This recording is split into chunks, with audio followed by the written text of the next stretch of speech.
Hola, buenas noches a todas. Qué bueno que nos acompañen en este jueves de charla feminista, conversatorio organizado por WDI México. Hoy vamos a tener un formato un poco distinto del habitual. Eh, Vamos a tener una invitada y un tema menos político y más académico que de costumbre, pero que también tiene algo de político y en todo caso, como verán, es apasionante. El objetivo de estas charlas, que casi siempre son en jueves por la tarde, aunque también las hemos tenido en sábado por la mañana, para tener invitadas internacionales que a estas horas entre semana no podrían acompañarnos. Bueno, el objetivo de estas charlas, estos jueves o sábados, es ser un foro donde se discutan y difundan temas feministas en general y en particular los daños que la ideología de la identidad de género y la sustitución de la categoría científica de sexo por la de identidad de género causan a los derechos de las mujeres. La Declaración sobre los Derechos de las Mujeres basados en el sexo, lanzada en marzo de 2019, es un esfuerzo colectivo de mujeres para proteger nuestros derechos basados en el sexo del daño causado por el reemplazo de la categoría de sexo por la de identidad de género. En estos años nos hemos convertido en un referente de la resistencia internacional ante la embestida de la ideología de la identidad de género contra el feminismo.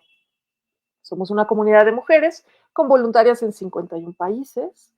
La declaración tiene ya 37.016 firmas individuales de 160 países y cuenta con la colaboración de 517 organizaciones.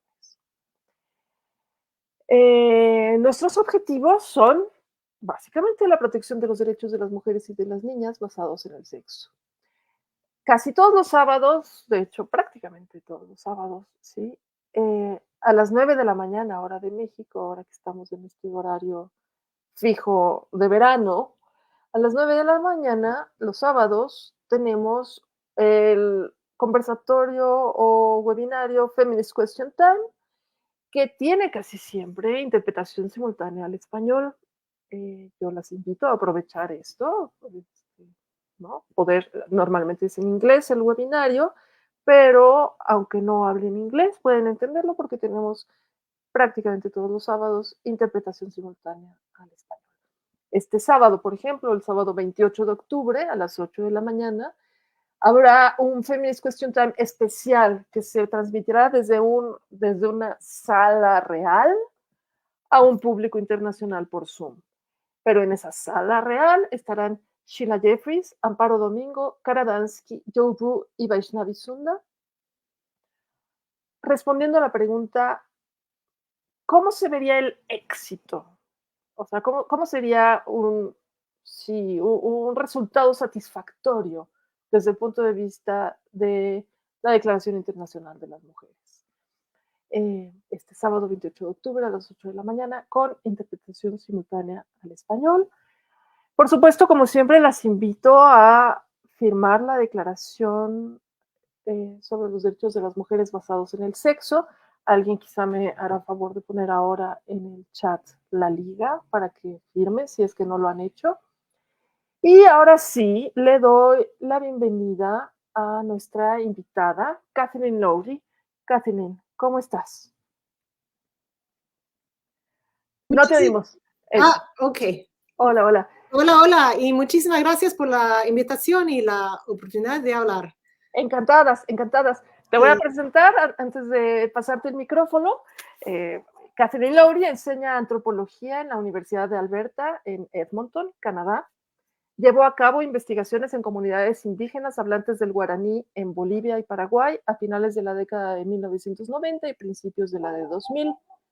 Lleva colaborando con WDI desde 2020 y se ha enfrentado a problemas profesionales en su universidad y en su disciplina por hablar de los perjuicios de la ideología de la identidad de género.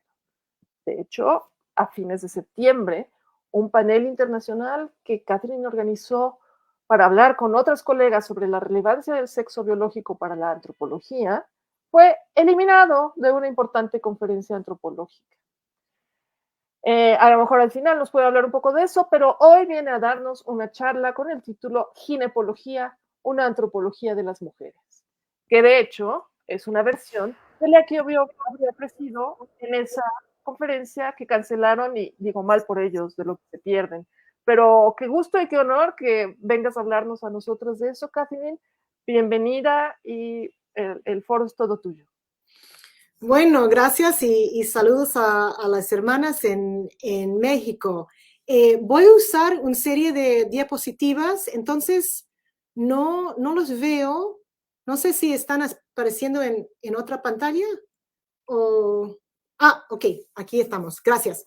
Ok, el título es ginepología, que no es una palabra en castellano y tampoco en inglés, es una palabra inventada para dar la idea de una antropología que es realmente enfocada en las mujeres, poniendo a las mujeres en el centro de la historia humana. Siguiente slide, por favor.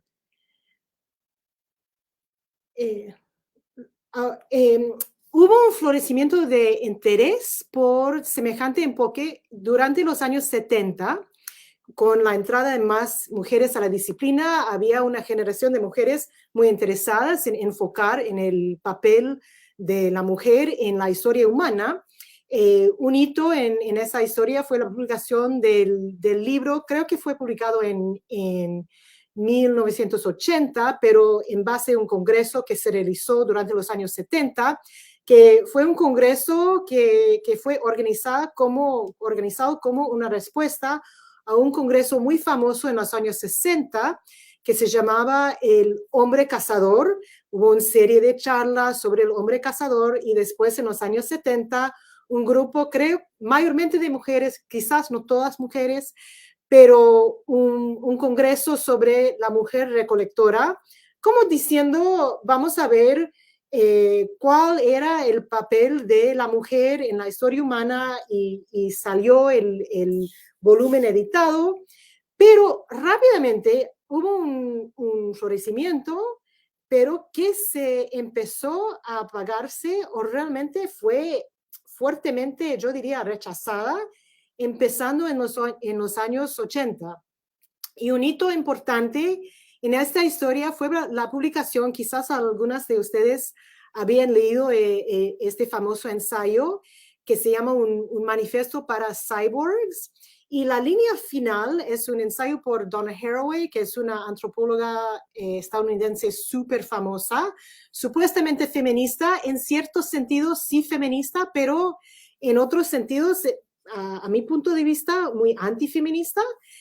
Pero la línea famosa final es: prefiero ser un cyborg que una diosa. Y en esto fue, ahora está interpretada como una declaración de un feminismo que se orienta hacia el presente y el futuro, un feminismo que no tiene miedo hacia la ciencia y la tecnología. Y de cierta manera es cierto, pero creo que el parte de la frase que prefiero ser una cyborg que una diosa fue una manera de patrullar las fronteras un poco de la disciplina y proteger la disciplina contra la entrada de perspectivas feministas como más radicales, porque eso fue una manera de despreciar perspectivas que ponen el papel de la mujer en el centro de la historia, que se interesan por la posibilidad de pasados humanos en las cuales las mujeres quizás jugaban un papel más central. Entonces, fue una especie, para mí, una especie de punzón hacia esta tradición, como emergiendo y de cierta manera amenazando a la antropología. Y, siguiente slide, por favor. De paso, Donna Haraway era co-supervisora de la tesis doctoral de Sandy Stone, y Sandy Stone era uno de los fundadores de la disciplina académica de estudios transgénero durante los años 80. Creo que el Cyborg Manifesto fue publicado en 85, 86, y un ensayo muy como fundamental de Sandy Stone fue publicado en 87, y creo que no es por casualidad que emergieron en el mismo momento. Ok, próximo slide, por favor. Ok, si supuestamente la visión de Donna Haraway de feminismo era realmente feminista, que no realmente una manera de rechazar la amenaza feminista, creo que hubiéramos llegado a un momento diferente en la disciplina ahora. Pero al momento a que hemos llegado en ese momento en antropología es realmente deprimente. Entonces tenemos, yo diría, fantasías grotescas del presente en la disciplina, que realmente hay un abrazo del estándar para todos los seres humanos, un estándar masculino, un estándar técnico y un espíritu súper antimaternal. Y voy a dar dos ejemplares. Parece que uno de las fotos no aparece en la pantalla, pero no importa. Algunos de ustedes habían escuchado de un estudio que salió recientemente diciendo que no es cierto que las mujeres, que tradicionalmente en sociedades cazadores-recolectores, que las mujeres realmente hicieron la mayoría de la recolección, mientras la caza era la responsabilidad mayormente de los hombres. Hay un estudio reciente que dice que no, que las mujeres han sido con gran frecuencia cazadoras. No, realmente no es cierto. Y si les interesan, te puedo dar las citas que explican por qué no es cierto. Seguro que es cierto que las mujeres han participado de alguna manera en la caza, pero no es cierto que han participado en gran cantidad en la caza. Y el hecho de presentar esta fantasía como si fuera como una gran victoria feminista, que tenemos pruebas de que las mujeres han participado en la caza, creo que realmente no es feminista, porque es como poner a lo que hacen los hombres como el estándar de ser como ser humano exitoso y después decir que, las mujeres también han participado en la casa, pero las mujeres no han participado tanto en la casa, pero han hecho cosas súper importantes, como estudios de la colección de calorías en general, han probado como definitivamente que aunque la carne provida por la casa es como muy, muy apreciado por comunidades tradicionales, es realmente la recolección hecha por mujeres que provee la gran mayoría de las calorías en la dieta de la comunidad. Ok, otro ejemplar es el libro reciente de Sophie Lewis. Sophie Lewis no es directamente estudiante de Donna Haraway, pero dice que Donna Haraway era gran inspiración para su trabajo y Donna Haraway le hace una propaganda tremenda en la tapa del libro, que qué libro más brillante, que hemos esperado un semejante libro. Y es otro libro que es supuestamente feminista y emplea argumentos feministas hasta cierto punto. Entonces, Sophie Lewis dice que el trabajo reproductivo es realmente trabajo, es trabajo que deberíamos valorizar. Y eso es evidentemente un argumento feminista. Y después dice que deberíamos como pagar un sueldo equitativo a los obreros reproductivos y hay que pagar el trabajo de los cuerpos, cuales hacen el trabajo reproductivo. Ya están escuchando la dirección del argumento que jamás menciona madres.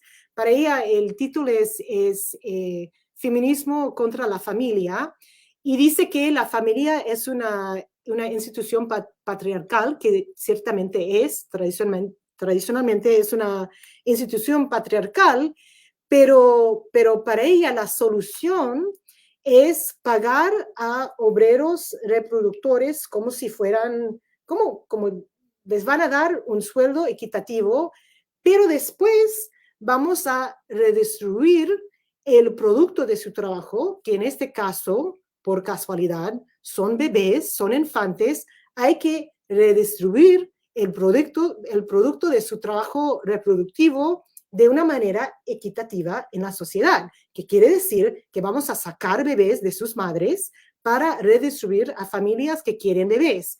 Y en este caso, Sophie Lewis tiene un motivo en particular. Está casada con un hombre que imagínase ser mujer, y seguro para ella es una gran tragedia que hay hombres que dicen ser mujeres, que tienen el sueño de ser madre, y si imponemos un sistema de redistribución del producto laboral de los cuerpos obreros, bueno, ya imaginan que es un argumento supuestamente feminista, que es tan misoginista, tan antimujer, es realmente asqueroso, un desastre.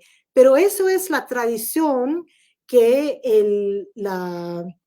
la orientación que empezó en los años 80 con Haraway. Ahora hemos llegado a estas alturas. Ok, el próximo slide, por favor. Y eso estaba hablando del mundo académico. En la sociedad en general, en la cultura popular,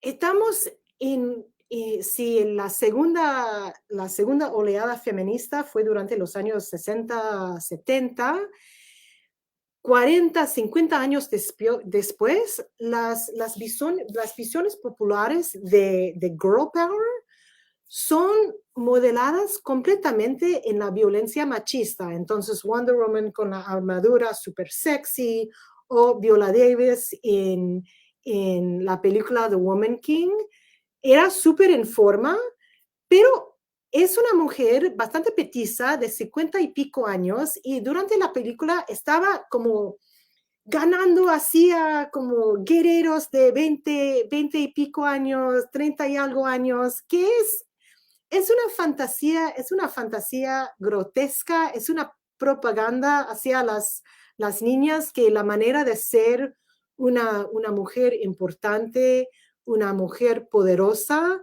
es imitar 100% el modelo machista. Ok, la siguiente diapositiva, gracias. Bueno, regresando a antropología, este cambio en la antropología o esta progresión, esta evolución, se autodescribe como muy vanguardista, pero la verdad, hablando de cyborgs, es tan moderna, pero promulga ideas sumamente machistas sobre lo que se debería tratar con desprecio condesciente, como pensando en la frase de Donna Haraway, la frase supuestamente feminista, que yo prefería ser un cyborg que una diosa. Diosas, mira las gorditas, qué asco. Mientras las cyborgs, wow, la trasera tan envidiable, súper cool. Creo que esto realmente no es feminismo. Ok, para seguir, la próxima diapositiva, por favor.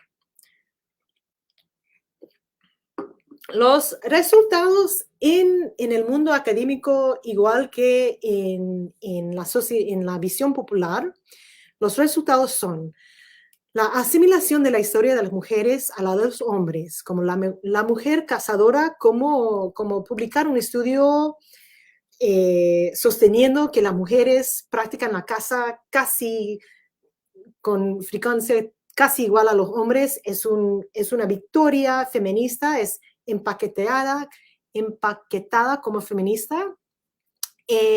Vemos la eliminación de la maternidad. Una palabra de Sophie Lewis es baby making, que quiere, en castellano quizás sería fabricación de infantes o fabricación de bebés, que en esta frase desaparece completamente la madre y es como bebés fueron fabricadas en fábricas. Es antimujer y en última instancia es antihumano también. Y la ironía es que hoy en día estas perspectivas dominan agresivamente una disciplina que fue fundada para estudiar holísticamente a los seres humanos.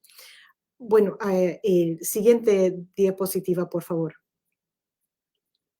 Ok, entonces yo propongo que ya sea hora de contar la historia humana de otra manera. Y en este momento estoy trabajando en un libro sobre estos temas.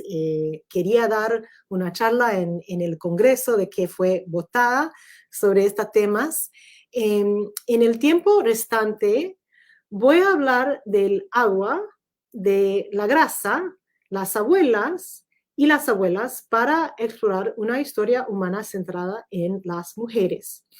Y voy a contar una historia de una historia en que evolucionamos en condiciones de abundancia, de juego acuático, no de aridez y escasez como en la historia convencional.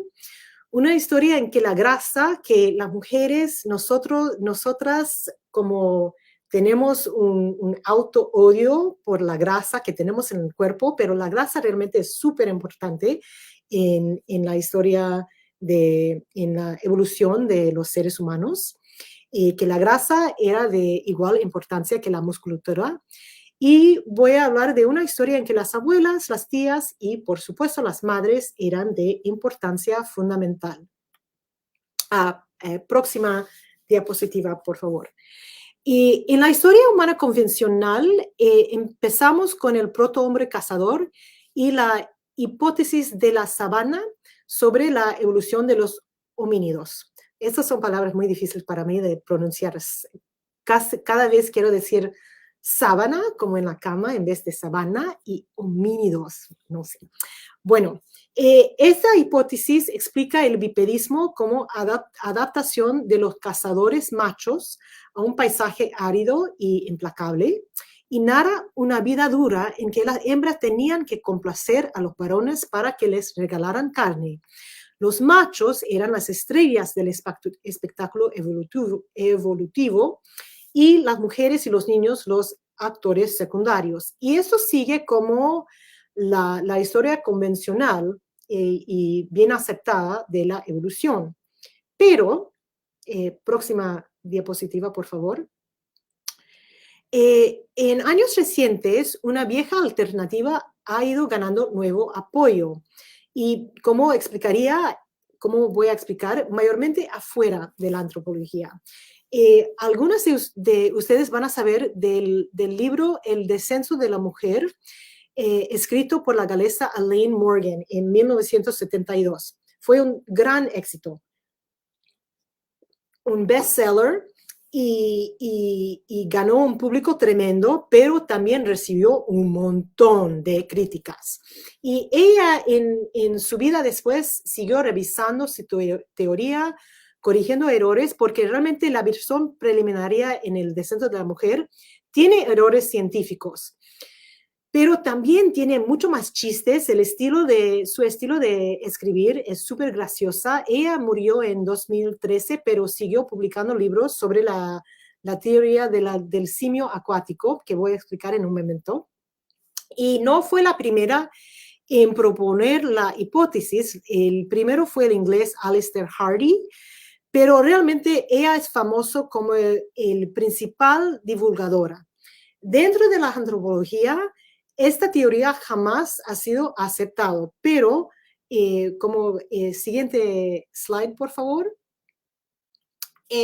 Ha sido ganando nuevos adherentes en años recientes.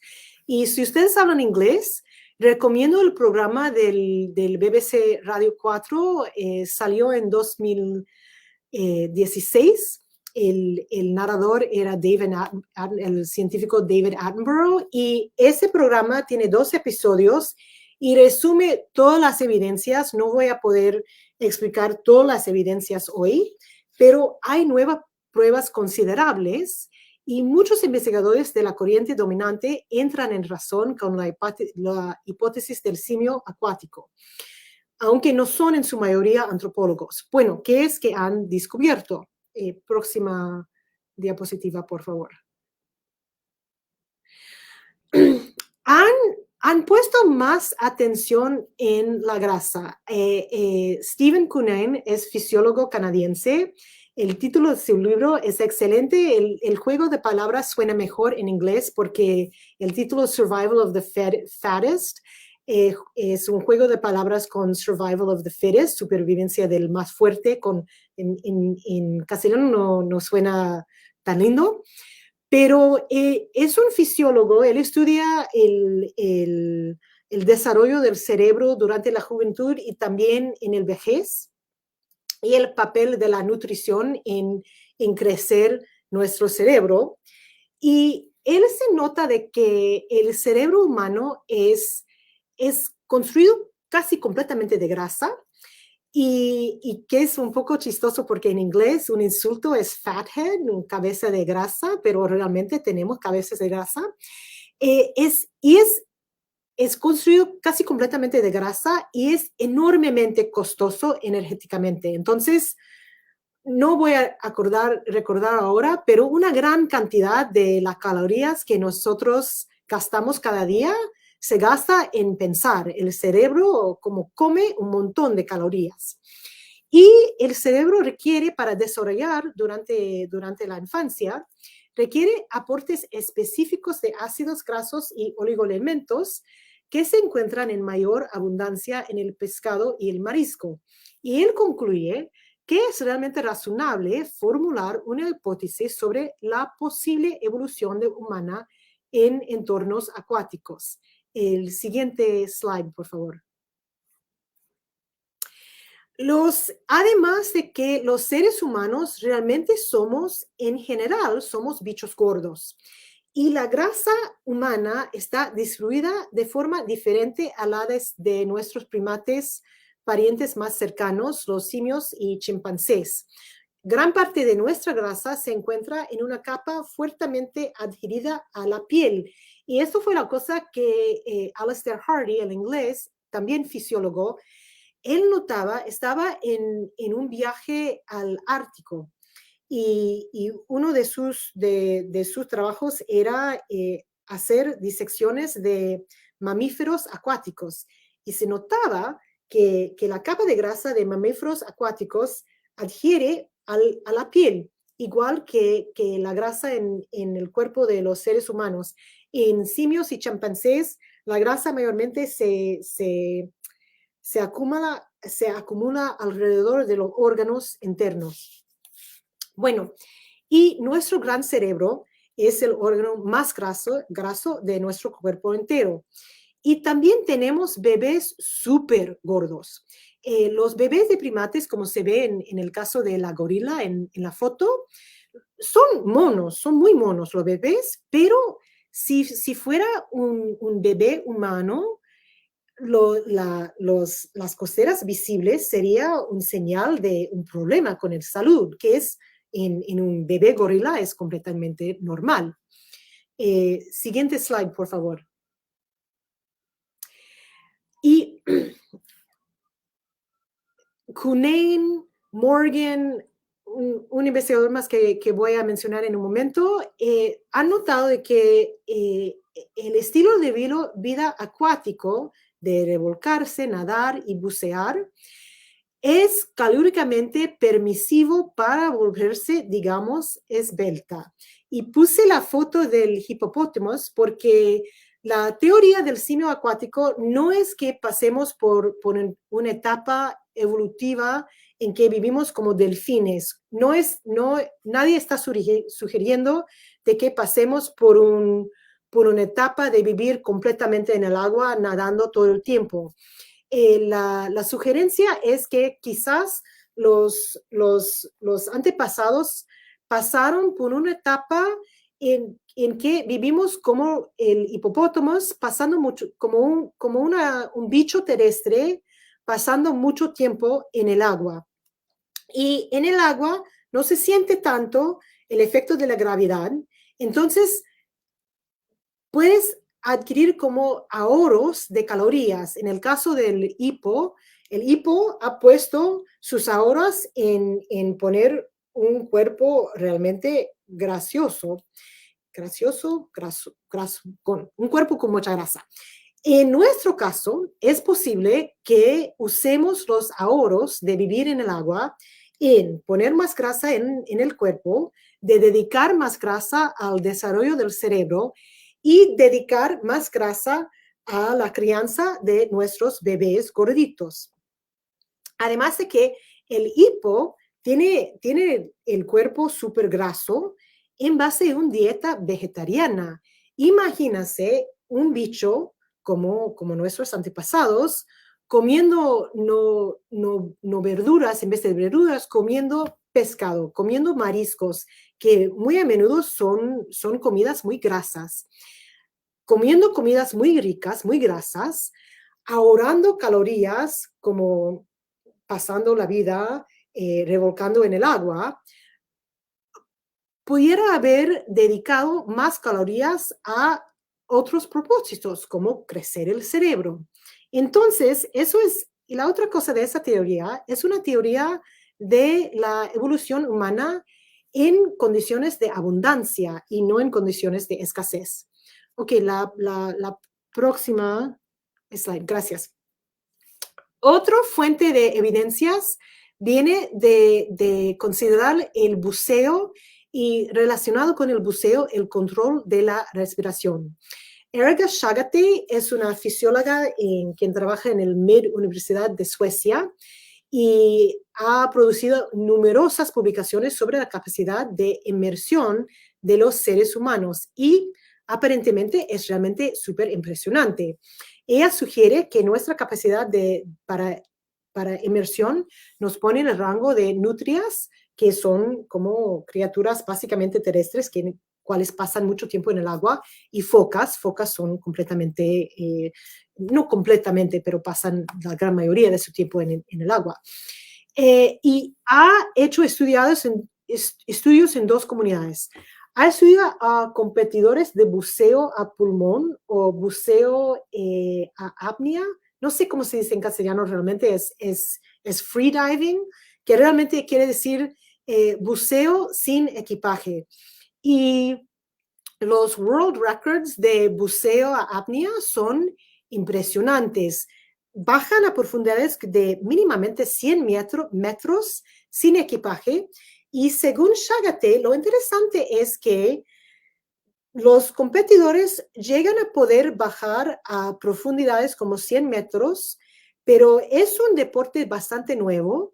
Entonces, hay personas que empiezan a entrenar, empiezan a formarse y dentro de un año se pueden entrenarse para bajar a profundidades de 100 metros sin equipaje.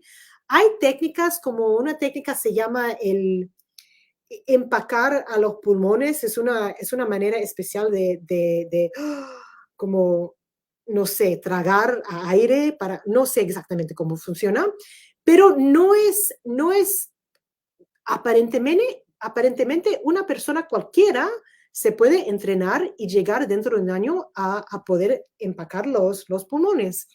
Y la otra comunidad que ella ha estudiado son comunidades tradicionales, cuales bucean en busca de marisco o también no ha trabajado perdón, con las buceadoras de perlas muy famosas de Corea y Japón, las buceadores AMA se llaman, pero es otro ejemplar. Hay varias comunidades tradicionales en el mundo quienes bucean.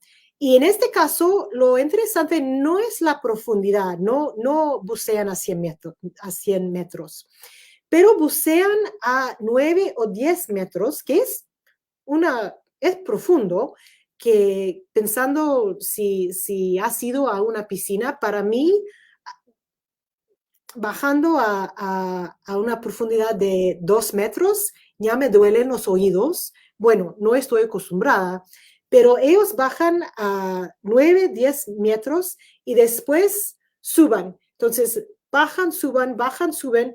Y lo interesante en estas comunidades es que en un día de, digamos, 8 o 9 horas, pasan la mitad del día bajo de la superficie del agua. Entonces, sus estudios dicen que, uno, podemos, en algunos casos, con formación, podemos bucear a profundidades de 100 metros y en comunidades tradicionales bucean a profundidades de 9 metros, pero pasan literalmente la mitad del día bajo la superficie del agua y pueden, pueden bucear en condiciones de apnea para 4 o 5 minutos, que a nosotras parece increíble, pero no es fuera de los límites. Realmente es bastante normal. Nuestras capacidades son impresionantes. Y otra cosa interesante es que las personas viejas, las antiguas, entre hombres y mujeres, siguen con la capacidad de bucear hasta los años 80 y a veces 90, pero digamos 70, 80 años, la capacidad sigue muy alta de bucear. Ok, siguiente slide, por favor. Elaine Morgan apuntó en su libro original, apuntó de que una cosa que nos diferencia de nuestros parientes primates es la capacidad de hablar, evidentemente. Y algo clave a la capacidad es el control voluntario de la respiración. Hubo intentos de enseñar a chimpancés, a simios, de hablar con la voz y todos los intentos fracasaron hasta que alguien llegó a la idea de enseñarles el lenguaje de signos. Y con eso fue sorprendentemente, lleguemos a aprender de que los simios son sorprendentemente buenos, tienen ideas bastante sofisticadas. Bueno, sus cerebros son mucho más pequeños que los nuestros, pero la famosa gorila Coco hasta llegó podía contar chistes bastante sencillos, pero chistes. Entonces no era un problema del cerebro, como antes pensaron que quizás no tienen la capacidad mental de hablar. El problema es que no tenía la capacidad de control voluntariamente a la respiración. Pedir a ellos fue como pedir a nosotras que comuniquemos con los latidos del corazón en el código Morse. Sería, por supuesto, completamente imposible. Entonces, Elaine Morgan preguntaba, ¿por qué? ¿Por qué tenemos la capacidad voluntaria de controlar a la respiración? Y su idea era que si pasemos por este estilo de vida medio acuático, habíamos aprendido o habíamos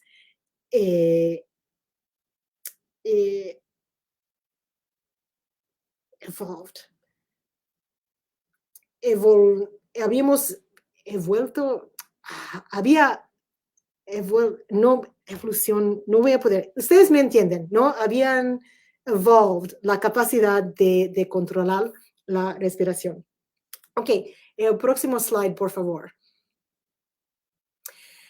Bueno, y normalmente, o las narrativas sobre la evolución humana, las narrativas convencionales suelen hacer hincapié en restricciones, la escasez, los límites, lo duro de la vida, la competencia. Esta historia de la evolución humana tiene por defecto a los hombres del Pleistoceno, supuestamente máquinas de combate, delgadas, mezquinas, y de eso llega la idea de que todos tenemos que seguir la dieta paleo para ser delgadas. Y llega como había esta celebridad, el rey de hígado, el tipo que supuestamente tenía un cuerpo súper en forma a los 60 y algo años en base a una dieta de hígado crudo. Después fue revelado de que estaba comiendo un montón de esteroides, pero bueno, el punto es que lo que quiere decir es que tenemos que acordar de que la evolución sí opera en base de competencia, escasez, restricción, pero también actúa en respuesta a posibilidades, a aperturas, a oportunidades del entorno.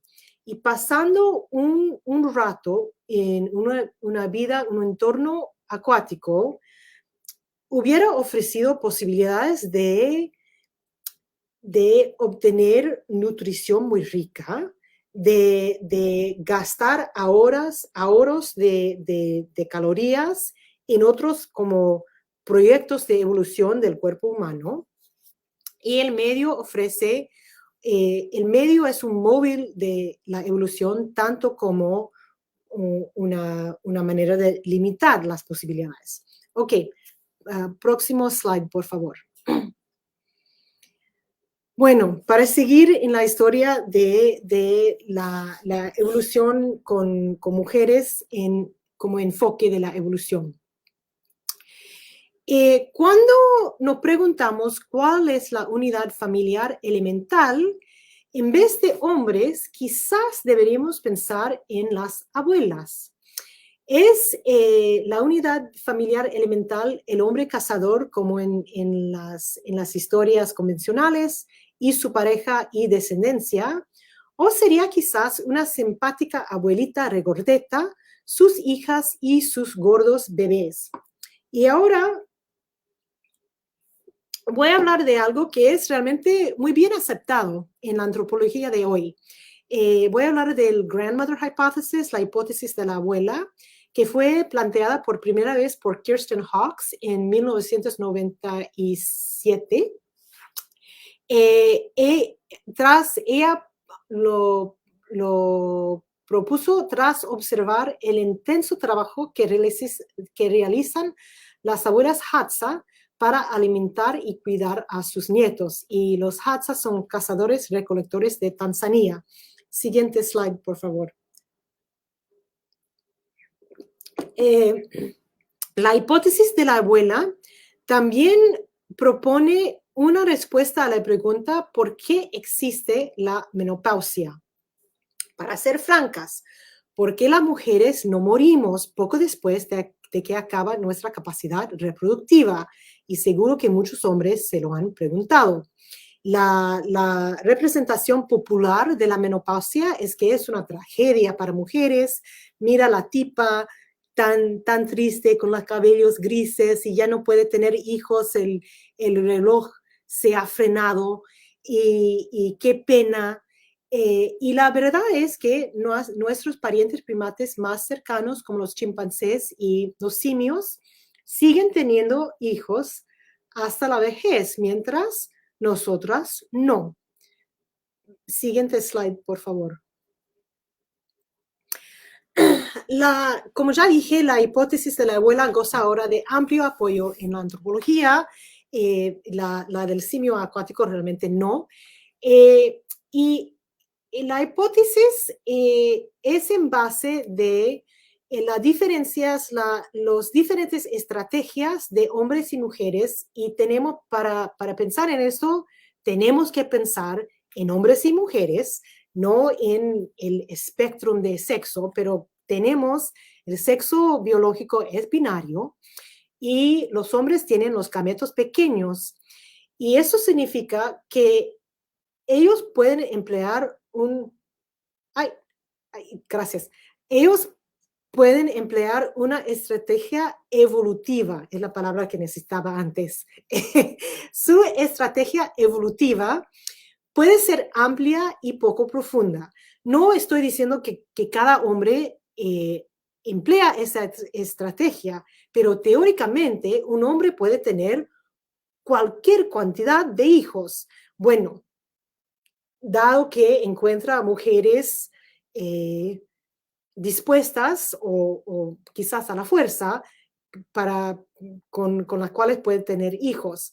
Pero se puede hacer un balance entre engendrar muchos hijos, suponiendo que, bueno, no los voy a cuidar, pero algunos van a sobrevivir, y también puedan utilizar la estrategia de invertir en algunos hijos. Los gametos grandes de las mujeres, en contra, el hecho de gestar la descendencia y la larga indefensión de los bebés humanos significan que la mejor estrategia reproductiva de las mujeres es más estrecha y profunda. Y la hipótesis de la abuela sugiere que podemos profundizar nuestra estrategia para extender no solo a una generación, sino a 2 o 3 generaciones posteriores, que solamente podemos tener unos cuantos hijos nuestros y después podemos invertir en la descendencia que viene después. Próximo slide, please.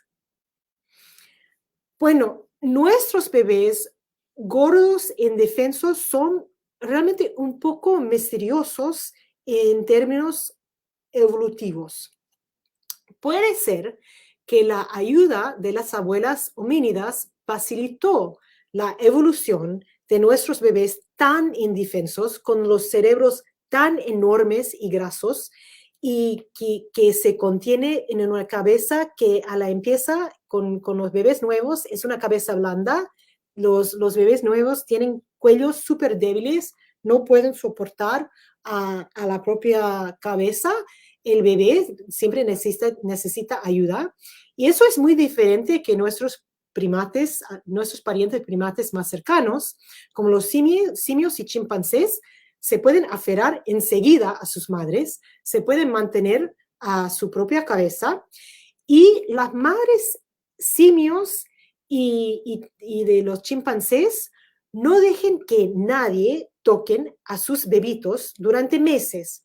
El bebé es la responsabilidad única de la madre, y si intentes como tocar o agarrar al bebé, te va a atacar, porque normalmente entre los simios y los chimpancés, la única razón para que otro simio o otro chimpancé va a acercar es para matar a tu bebé. Nosotros, los seres humanos, somos realmente únicas entre primates en practicar cuidado compartido de bebés. Y la teoría de la abuela sugiere que una ayudante principal, quizás la más importante, es la madre de la madre. Entonces, para regresar en nuestras mentes a la hipótesis de la sabana, eso pone como la unidad familiar el cazador que regresa a la madre y el bebé sentados en la sabana para regalarlos carne. Y esta historia, que es la estrella, es el macho, puede ser que es completamente erróneo, porque puede ser que la ayudante más importante, no estoy diciendo que los hombres no valen para nada, pero la ayudante más importante es la abuela. Eso, en parte eso es en base de teoría, pero también en base de estudios entre comunidades de cazadores y recolectores y también en comunidades humanas en general. eh, un, un, una ayuda enorme a la supervivencia de un bebé es la presencia de una abuela en el lado materno. La abuela maternal es muy importante para que sobreviven los bebés en muchas sociedades, no solamente en las sociedades de los cazadores recolectores. Ok, próximo slide, please. Ok, volviendo a la hipótesis del simio acuático, es a lo menos interesante que existen muy pocos mamíferos que experimentan la menopausia y entre ellos son seres humanos y hasta que yo sepa, algunos mamíferos marinos, orcas, delfines, orca es una especie de delfín, y esos comparten con los seres humanos, son muy inteligentes, sus crías tienen un periodo juvenil prolongado y viven en manadas matriarcales, que es interesante cuando pensamos en el pasado muy antiguo de los seres humanos. Muy a menudo se dice de que la idea de un pasado matriarcal de los seres humanos es una fantasía ridícula, es una historia completamente inventada, y creo que hay versiones que son fantasías, pero también yo empiezo a pensar que hay posibilidades de que hay algo interesante en esta idea. Bueno, las abuelas en las familias de orcas y delfines, las abuelas celestías ayudan a crear a los bebés y es muy interesante que las orcas, los delfines, tienen cerebros muy grandes. El ratio, no sé cómo se dice en castellano, pero comparar el tamaño del cuerpo con el tamaño del cerebro, la proporción entre delfines es muy similar a la proporción entre seres humanos. Son bichos súper inteligentes. Algunos dicen que los delfines son los más, aproximan lo más cercano a los seres humanos, más aún que los chimpancés. Son juguetones, son regordetes y viven en el agua, y que es a lo menos interesante. Bueno, creo que voy a avanzar, ahora voy a avanzar un poco. ¿Puedes avanzar al mismo slide? Porque creo que voy a quitar algunos slides para no hablar demasiado. ¿Puedo ver el próximo slide? Ya, no, ok, avanzando otra vez, avanzando otra vez, avanzando otra vez. Ok, iba a hablar de tejidos también, pero realmente, bueno, es otro tema, ya he hablado mucho.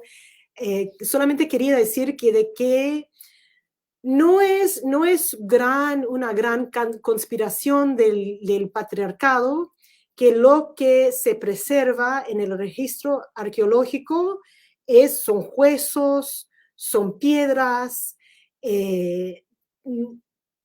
no es grasa. Entonces, eso ha limitado un poco nuestra imaginación sobre el pasado de los seres humanos. Entonces, para mí es interesante dar un poco más atención a lo que yo diría el lado suave de la antropología, agua, grasa, abuelos. En otra oportunidad quizás hablaré de tejidos. Y creo que tengo, sí, ya, entonces no es como la culpa del patriarcado, que la grasa no preserva bien, Pero eso quiere decir que los fisiólogos han notado cosas a que los antropólogos, mirando solamente los huesos, dicen que, ay, no puede ser, pero los fisiólogos, quienes miran el cuerpo entero del ser humano, dicen que no, realmente hay posibilidades acá. Entonces, pagar más atención al lado suave sugiere aspectos interesantes y cuáles han sido pasados por alto en la antropología. Ok, el próximo slide, por favor. Bueno, ustedes, la audiencia para una charla de WDI, semejante audiencia sabe perfectamente bien que perspectivas centradas en las mujeres no están de moda en el mundo académico de hoy, pero yo creo que son realmente mucho más prometedores que las tonterías de los cyborgs y este camino nos ha dejado en un lugar horrible. Entonces tenemos quizás que regresar y retomar un camino que hemos dejado en el pasado en la antropología. Por mi parte, yo sigo más o menos optimista que con el tiempo lo interesante en la academia, igual que en la sociedad, ganará a lo ridículo. Ok, último slide, please. Solamente deja dar las gracias profundas por la oportunidad de hablar con esta audiencia y bienvenido a las preguntas como ustedes ya han realizadas. Hablo castellano, no perfectamente, entonces a veces, pero con ayuda voy a intentar las preguntas y voy a intentar contestarlos en la manera, hasta que yo pueda. Catherine, muchísimas gracias. Conocí la hipótesis del simio acuático gracias a ti y estoy fascinada con ella. Tu exposición fue magnífica, tu español se entiende muy bien, ningún problema por ahí. Sí hay preguntas del público, nada más déjame comentar. Bueno, aprovecho y abuso de que estoy yo aquí para hacerte mi pregunta. Es todo un cambio de paradigma, la hipótesis del simio acuático y una antropología centrada en las mujeres y ya no en los hombres. Se cambia de narrativa y de fantasía, ya no es esta fantasía como de juego, de videojuego, sino una cosa mucho más familiar y, como tú dices, suave, ¿no? El agua, las abuelas, la grasa, la abuela rechoncha. Es como pasar de un modelo del universo en el que la Tierra es el centro de todo a un modelo heliocéntrico como el que predomina ahora, ¿no? Y claro que hay resistencia, pero es una resistencia sobre todo psicológica, ¿no? O sea, ¿cómo me vas a quitar del centro del escenario? ¿Cómo vas a desbancar a las estrellas del espectáculo evolutivo, como dices tú, que son los hombres, por unas mujeres rechonchas y la Venus de Wildendorf, ¿no? O sea, ¿qué es eso? Pero en realidad, dime tú, que este cambio de paradigma puede ser que resulte, digamos, humillante psicológicamente para muchos señores académicos, pero a la ciencia y a otras teorías, yo pienso que se acomoda muy bien en otras teorías, que no está rompiendo con algo más que una narrativa y una fantasía, ¿no? Bueno, estoy completamente de acuerdo y creo que lo que va a ganar es la acumulación de evidencias, porque la hipótesis del simio acuático siempre fue tratado en la antropología como fue matado completamente, está muerte, ya no va a revivir, pero son evidencias acumuladas afuera de la antropología que están avanzando. Entonces, creo que al fin no va a ser una cuestión de ajuste psicológico, sino que va a llegar un día en que no sé, la acumulación de evidencia desde otras ciencias, en combinación lo que realmente falta es lo que cuenta en antropología son ¿cómo se dice? ¿Es fósil? ¿Los fósiles? Los fósiles, que Ajá. sí, bueno, eventualmente tenemos muy poco fósiles, entonces hemos elaborado historias muy complejas en base de unos cuantos fósiles, porque fósiles de millones y millones son muy pocos, pero un descubrimiento puede cambiar todo. Está pasando, ahora está pasando muy a menudo en antropología, entonces bueno, creo que tienes razón en decir que ajuste bien la teoría del simio acuático, se puede, es muy compatible con otras ciencias y creo que eso es cierto. Y creo que si gana, al fin y al cabo, va a ser por esta razón. Sí, porque a lo mejor no hay muchos fósiles, pero cosas que podemos observar, como lo que dices, ¿no? La capa de grasa, estas similitudes, la proporción del cerebro con respecto al resto del cuerpo. Y algo que no mencionaste, pero el hecho de que los bebés humanos en el momento en que nacen pueden nadar, eso es, ¿O pueden nadar al momento de nacer? sí. No, no, he escuchado eso, pero no sé, realmente no sé. No sé si es cierto o si es como mito urbano, no sé, realmente no sé. Bueno, hay que averiguarlo porque me parece que tan mito no es, pero en todo caso sería otra observación Sí, que dice, oye, pues esto tiene mucho y sentido, lo ¿no? que sí tienen es cuando se nacen, los bebés humanos tienen una capa que se llama el vernix, es como grasosa, es de grasa. Grasosa.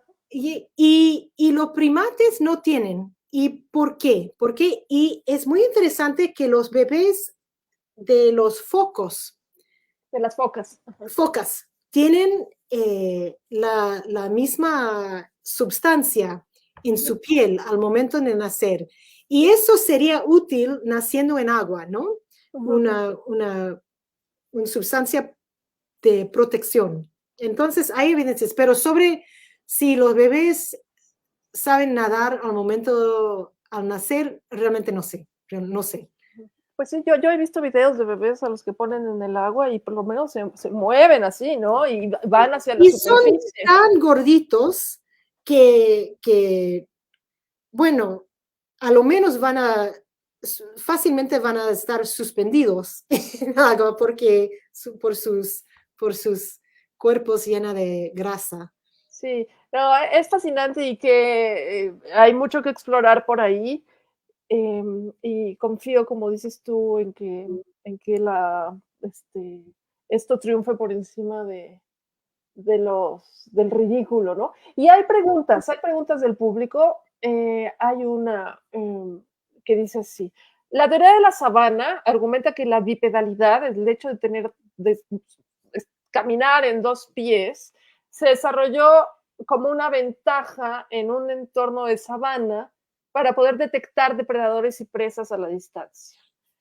Esa es la hipótesis, ¿no? Así es como explica la teoría de la sabana que andemos en dos pies y no en cuatro patas. Ujú, ujú. La teoría del simio acuático, ¿nos puedes decir cómo explica esta característica del bipedalismo? Bueno, la teoría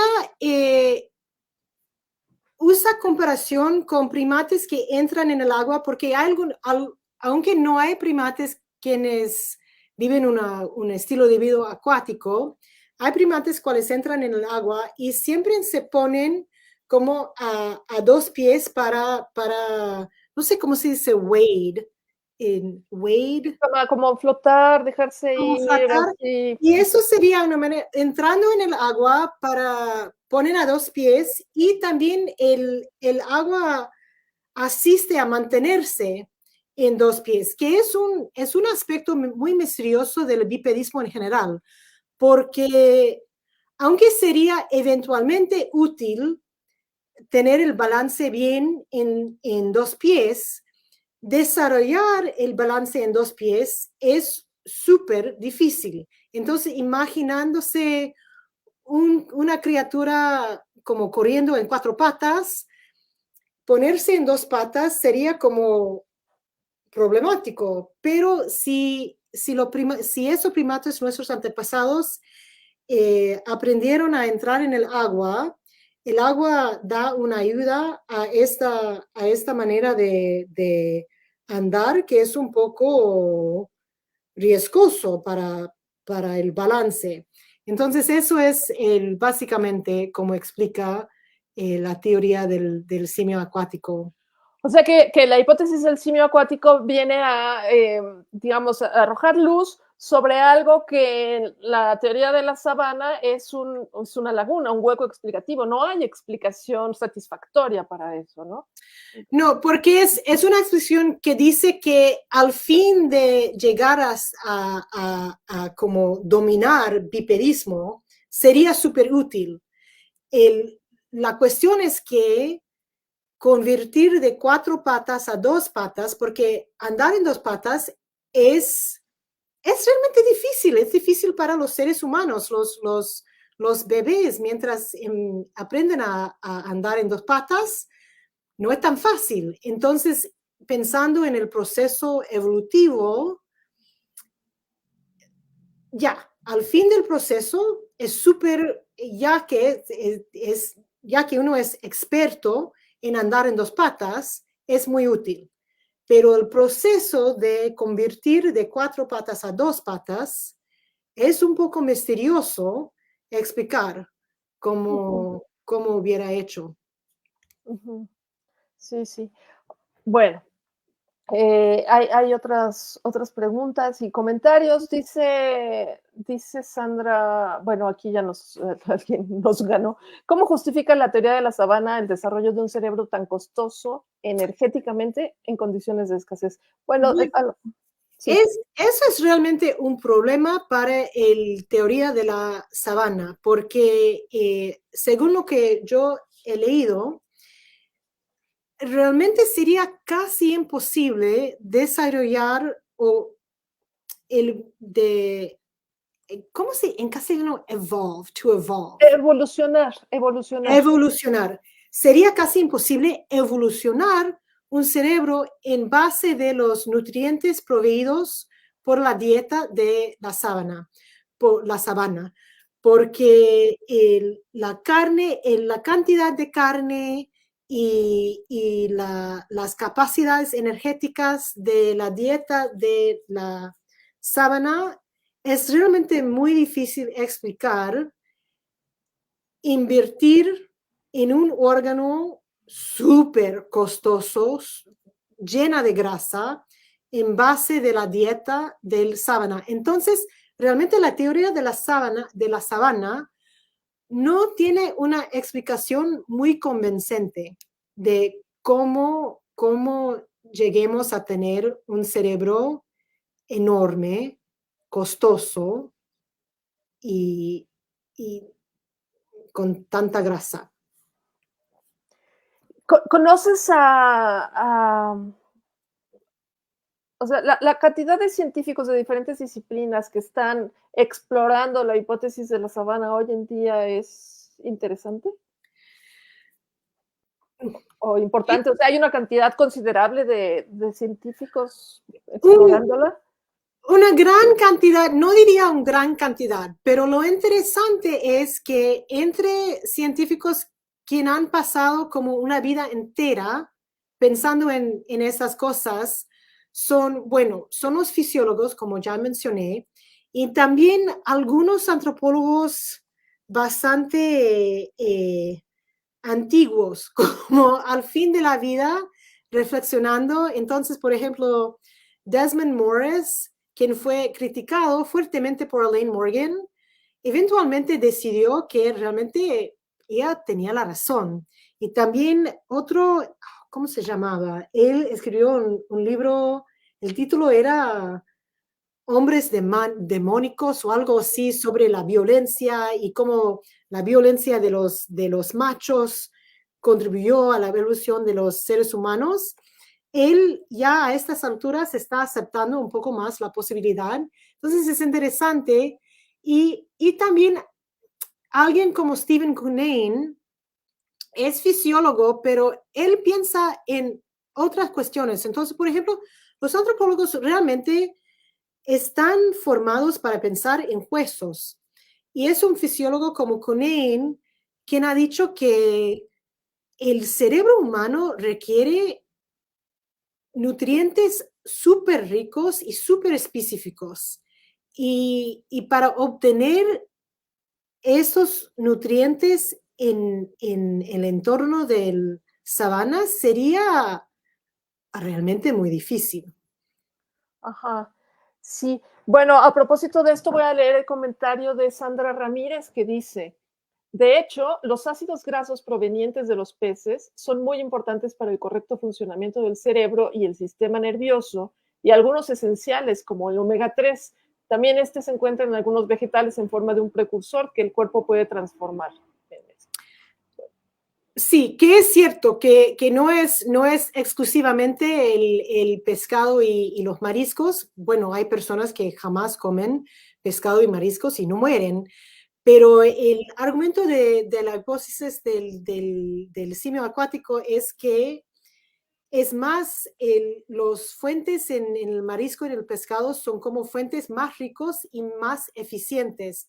Entonces, pensando no en seres humanos ya como seres humanos modernos, pero en el proceso de evolucionar, vivir en un entorno riquísimo en esos nutrientes hubiera sido como hubiera dado la posibilidad de seguir este camino evolutivo. Pero es cierto que no es solamente los mariscos y los pescados que proveen, pero son más ricos y creo que el cuerpo se obtiene de una manera más eficiente de pescado y marisco, los nutrientes. Sí. Hay varios comentarios que te agradecen, te dicen que la presentación estuvo maravillosa, excelente conferencia, doctora, dice Lecho Iridicente. Gracias. Concuerdo con lo complicado que es actualmente como antropólogo feminista poder opinar desde las mujeres y no la nueva parafernalia científica del género.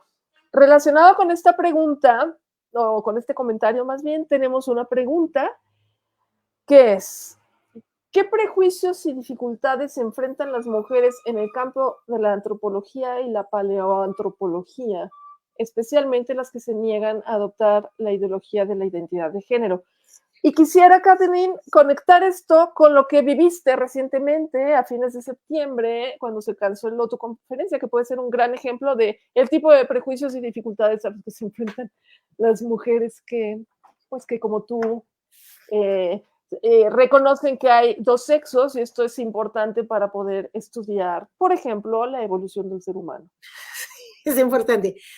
Realmente es realmente difícil contestar, es una buena pregunta, pero es difícil contestar porque creo que en el mundo académico, igual que, no, quizás no igual, pero el mundo académico está viviendo un momento, yo diría, esquizofrénico, pero porque por un lado es imposible, no hay que decir que el sexo es binario, no hay que decir que el sexo biológico es importante. Si lo dices directamente, te van a rechazar. Bueno, es lo que hemos pasado con nuestro panel, fue rechazado porque hablemos directamente del sexo biológico, de sexo como binario, el sexo humano como binario. Al mismo tiempo, es re evidente que si uno está excavando huesos, una cuestión básica es que es un hueso de un tipo masculino o de una mujer. Entonces, y estamos en antropología como damos formación a alumnos de cómo identificar a los huesos. Hay teorías que son que hay que tomar en cuenta la reproducción sexual. Entonces, no sé, es casi como funciona más como una religión. Si pones el signo de la cruz o lo que sea, te van a dejar en paz. Pero si no das en inglés, en castellano sería genuflexión. Genuflexión, sí. Si no genuflexes, Si no haces es la genuflexión, ajá, si no te si no das la arrodillas. genuflexión, bueno, es un desastre. Pero si das la genuflexión, después puedes hacer la cosa más como pragmática, científica. Puedes hablar, es como, yo sé que el sexo binario no existe, pero yo supongo que es hueso de un hombre. Entonces, es toda una cosa de cómo poner la sangre en la puerta para que el ángel de la muerte sobrepasa tu casa y ataca la próxima casa. Entonces, puedes hacer lo que quieres en el mundo académico, pero tienes que decir que no creo, voy a hablar de sexo binario, no creo que existe, claro, no creo en el sexo biológico, pero por el momento voy a decir que creo que el hueso es un hueso de un macho. Entonces es así, entonces no es difícil, eh, pero te hace un poco loca, no sé. Bueno, sí, claro, tú quisiste organizar una conferencia sobre la importancia de seguir hablando de sexo en antropología y no pudiste. No, porque dijimos directamente que vamos a hablar de la importancia del sexo biológico como categoría analítica en la antropología. Eso es, Si no hay manera de hacer la genuflexión y además hablar de eso. no, vamos a decir, no, y eso es completamente prohibido. Entonces, como para estudiantes, no quiero recomendar que tengas cuidado, pero hay que tener cuidado y puedes hacer, y realmente la verdad es que lo que yo veo en los alumnos es que puedes hacer cualquier cosa, puedes emplear sexo biológico en tu análisis, pero hay que decir que siempre con, entre comillas, bueno, estoy diciendo sexo biológico, estoy diciendo binario, pero no creo realmente en lo binario. Ujú. Sí, no, bueno, es que lo obligan a mentir, además. O sea, con la genuflexión viene una mentira. Sí, sí, y eso es dependiendo de tu carácter, a veces es imposible mentir, pero para los alumnos es más riesgoso decir que no voy a mentir. Sí, y bueno, y así como hay temas que no se pueden tratar en conferencias, habrá temas que no se puedan tratar en tesis. Entonces, ya una tesis sobre la hipótesis del simio acuático ahora mismo es impensable en antropología, ¿no? Y eso realmente no es por culpa de cuestiones de género. Es poco aceptado porque también hay como corrientes dominantes en disciplinas. Entonces uno se interesa por la teoría del simio acuático. Sería más conveniente entrar en un curso de estudio de fisiología en vez de antropología, porque Erica Shagate tiene un montón de publicaciones, es muy respetada, nadie la está atacando por decir que creo que tampoco Stephen Cunnane, muy respetado, pero y creo que no es cobardía, no es que tiene miedo, pero Elaine Morgan puso la teoría directamente como teoría feminista, como manera de rechazar a las dimensiones machistas de la teoría de la sabana y fue atacada. Creo que siempre es así, ¿no? Puedes decir lo que quieras, poniendo de manera como cautelosa o poniendo de otra manera. Para Erica Shagate, no es diciendo que soy feminista y por eso estoy estudiando buceadores. Soy fisióloga, me interesa la respiración y en base de mis investigaciones me parece razonable que hemos pasado por una etapa semiacuática, igual que Cunnane. No, él es hombre, pero no es diciendo, como feminista estoy diciendo tal y tal, es en base de mi experiencia como fisiólogo estudiando el desarrollo del cerebro. Pienso que es razonable suponer que pasemos por es otra cosa cuando uno dice la misma cosa, pero como feminista, ya es... Y creo que de cierta manera, Elaine Morgan era escritora increíble, muy inteligente, muy graciosa, pero de cierta manera fue fatal para la teoría del simio acuático que una feminista articuló la teoría con propósitos feministas. Después hay un montón de antropólogas que iban a decir que imposible porque era una idea feminista. Por lo más que las evidencias en sí son, bueno, a lo menos sugerientes. Quizás no es cierto, pero a lo menos vale la pena considerar la posibilidad. Claro. Max Dashu, que nos acompaña ahora, comenta, mucho antes de la teoría de género, insistieron en la dominación masculina y no pudieron comprender la matricultural, la que llamaban el rompecabezas matriarcal. Ya, hola Max, admiro tremendamente bueno, la obra de tu vida y sí, creo que los ataques que pensar en un papel importante para mujeres en el pasado es una fantasía. Bueno, yo creo que existe, bueno, claro que tú crees igualmente, pero creo que existen muchas pruebas de que a lo menos es posible, no es una fantasía en base de nada. Ajá, sí. Bueno, y nos aclara que debí decir matricultura, no matricultural, no es la dominación matricultural, sino la matricultura, la cultura matriarcal. Sí.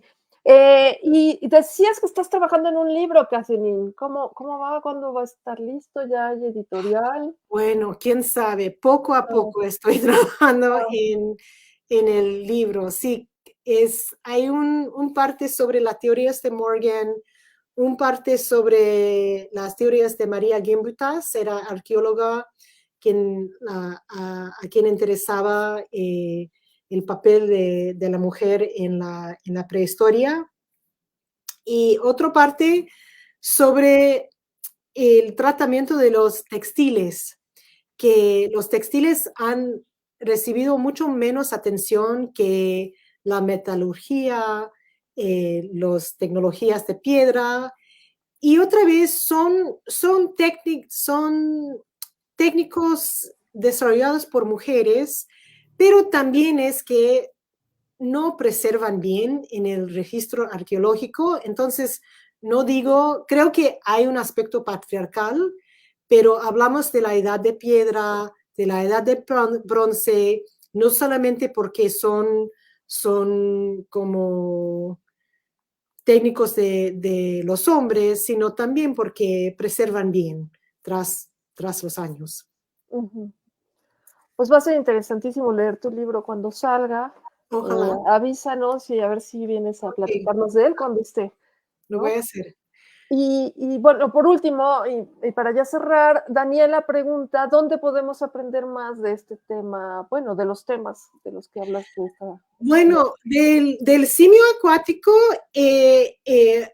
realmente recomiendo el programa del BBC 4. Es en inglés, no sé si el BBC a veces traduce sus programas, no sé si habría traducido pero el programa, 2 episodios sobre el Waterside Ape, es excelente porque resume un montón de evidencias, de diferentes líneas de evidencia. También hay una serie de lecturas, de charlas su nombre de serie es el Waterside Ape Hypothesis Talks. Si les interesa, puedo poner mi email en los comentarios y me puede escribir directamente y les puedo dar. Parece que no puedo poner en los comentarios. Si quieres ponlo en el chat privado. Ok, y para después poner. Y Fer lo pone. Ya. Porque es un poco difícil encontrar, son en YouTube, pero son los WHAT Talks, Waterside Ape Hypothesis Talks. Hay una serie y Erica Shakate da una charla, Stephen Cunnane da una charla y otros científicos también y son muy interesantes. Y hay a lo menos una decena, quizás más. Otra cosa que podríamos hacer es mándamelo a mí y nosotros hacemos una publicación especial para como los links a las charlas en YouTube y ¿sale? Ok, bueno, y Max nos dice, bueno, ¿no nos vas a contar más de la presentación cancelada? ¿Ibas a decir algo más, quizás? Oh, ¿qué ibas a decir? Bueno, iba a presentar la charla que presenté hoy, pero una versión mucho más breve. Y nos hemos invitado a una institución que se llama Heterodox Academy. Entonces, vamos a dar una versión en Zoom de nuestro panel el 8 de noviembre. También puedo pasar el link a Laura. Pero realmente, básicamente, va a ser la misma charla que ustedes ya han visto, pero una versión de 15 minutos en vez de casi una hora. Y va a haber otras antropólogas, todas mujeres, algunas que son como científicas quienes hablan del sexo biológico desde una perspectiva de la evolución y también unas cuantas antropólogas quienes van a hablar desde una perspectiva de feminismo radical, incluso Silvio Carrasco, creo que ella ha presentado acá. Entonces va a ser realmente una mezcolanza porque algunas antropólogas muy científicas y otras antropólogas como feministas, pero todos por razones diferentes, todos insistimos de que el sexo biológico existe y es importante para la antropología. Pues buenísimo, qué bueno que haya un espacio que las va a acoger después de que estas asociaciones antropológicas perdieron la oportunidad. Estaremos pendientes y bueno, ya se nos acaba el tiempo, Catherine, no me queda más que volverte a agradecer, de verdad ha sido un gusto tenerte aquí. Ok, bueno, muchísimas gracias y también por la paciencia bueno, hay que escuchar bien para entenderme, pero muchísimas gracias por la oportunidad. Ok. Tu español es buenísimo, por eso no te preocupes en lo absoluto. Esperamos volverte a ver pronto por aquí. Y muchas gracias a quienes nos acompañaron esta noche. Ha sido un gusto. Les recuerdo que el sábado tenemos un webinario Feminist Question Time especial y habrá interpretación simultánea al español. Recuerden firmar la declaración. Muchísimas gracias a nuestras compañeras Fernanda Roga y Sor Raimunda, que nos acompañaron en los controles técnicos. Y si quieren recomendar esta charla, la vamos a tener ahí en nuestros videos de YouTube. Va a quedarse, de YouTube, bueno, y también en los de Facebook, por si quieren recomendarlo a gente, pásenles la liga. Yo creo que esta charla es algo que vale la pena que muchas mujeres escuchemos. A mí me resulta, como ya dije, apasionante y me emociona un montón. Bueno, pues muchas gracias a todas. Hasta luego. Chao, chao.